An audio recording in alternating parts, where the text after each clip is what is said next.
Well, in San Diego, you had said that if somebody spends 10% of the time in the vortex, then their life is magically unfolding. In comparison In with what most comparison, others are living. I see. Oh, okay. That was in comparison to others. Okay. We would like you to be in 90 and out 10. That's the perfect balance. Okay, very because good. That's what I'm 10% going of for. contrast is enough to keep things moving forward, and 90% in the vortex is really what you planned on when you came. Not one of you said, I'll come forth and suffer myself into expansion. Not one of you said that. Okay. I just have a quick question about focus wheels. I know you had said to do focus wheels every morning, and I do focus wheels sometimes, but in general, I find that they take me a lot in the other direction, so then I'll meditate before I do the focus wheel, but then by the time I've meditated, I feel really good, and I don't feel like doing the focus wheel.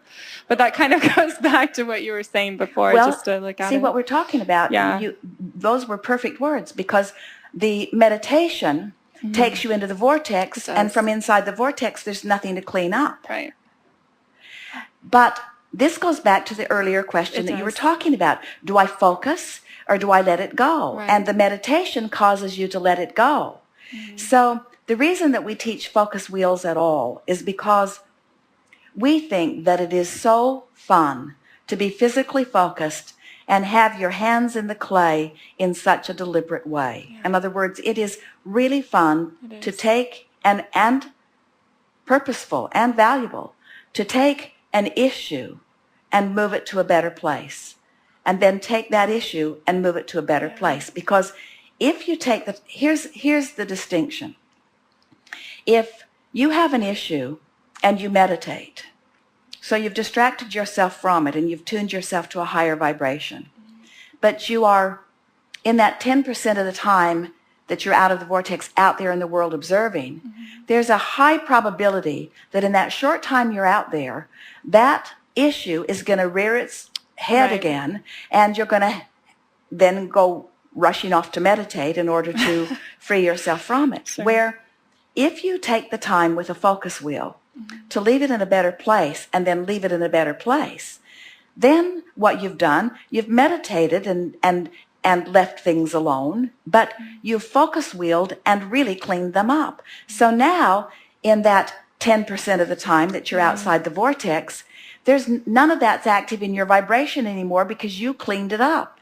So now it's not going to rear its head again, which means in time, you really make headway. Do you see what we're getting at? I love that. When you think about it, if you never do anything about deliberately taking a thought, you see what happens as you are socialized in your world, you're actually trained into perspectives that your inner being does not agree with.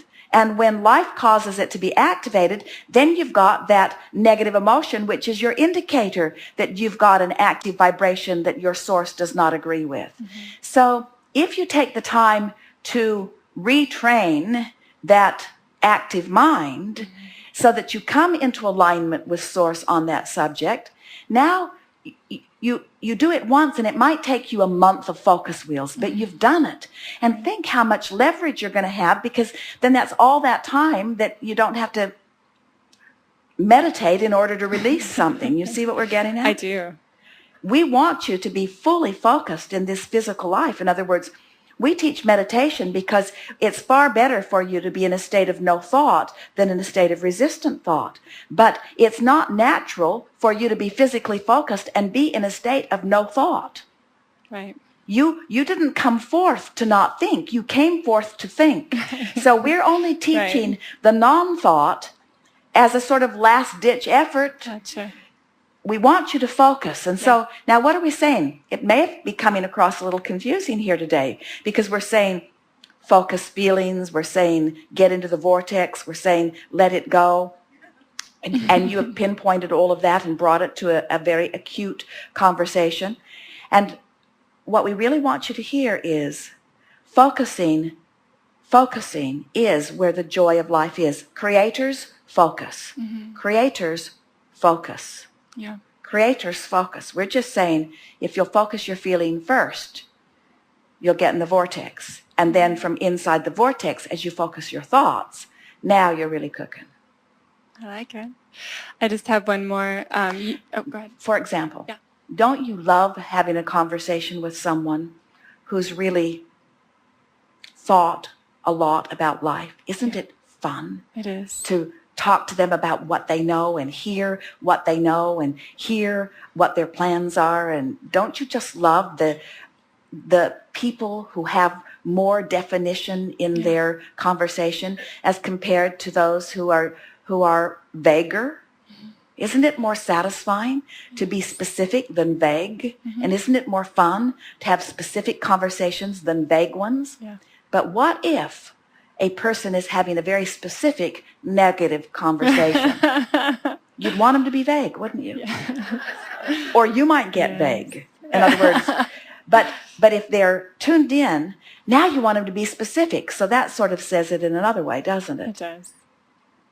We've noticed as we interact with our physical friends that as a general rule, now this is the population at large in general, which is never fair to individuals, but it's the population at large in general. Almost always negative when they are specific. The more specific they are, the more negative they become. The more general they are, the more positive they become. But we're talking about outside the vortex group. Inside the vortex, where it's all positive, the more specific you are, the better it is. The more exhilarating it is. That's why we thought you might enjoy writing your own book. Yes. Because you get to form the thoughts. You see what we're getting at?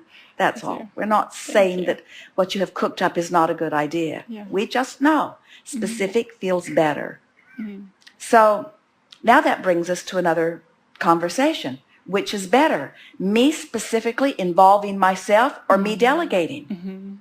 Sure. When do I delegate and when do I do? When do I focus and when do I release it to someone else? And we say, and this would be the answer that we were feeling from you when we were pinpointing you on the question. You just do the stuff you really like the most and leave everything else to someone else. And that is the reason that you've come to the conclusion that you have relative to the partnership. You just do the part you like the most and leave the other to someone else who is finding that to be their best effort at the time. That's awesome. I'm taking him to some of my public speaking events because it is magical when I speak to an audience that's asking me business questions, and he's really good at capturing the magical parts, and I honestly forget them later. Good. Yeah. So you know me quite well, and I'm just wondering, anything else? Like, what's next for me? If you were in my shoes, specifically me, what would you do next? I'm curious. Say yes. Okay. Say yes to the stream of things that are flowing your way. Say yes. Thank you. I love you so much. Thank you.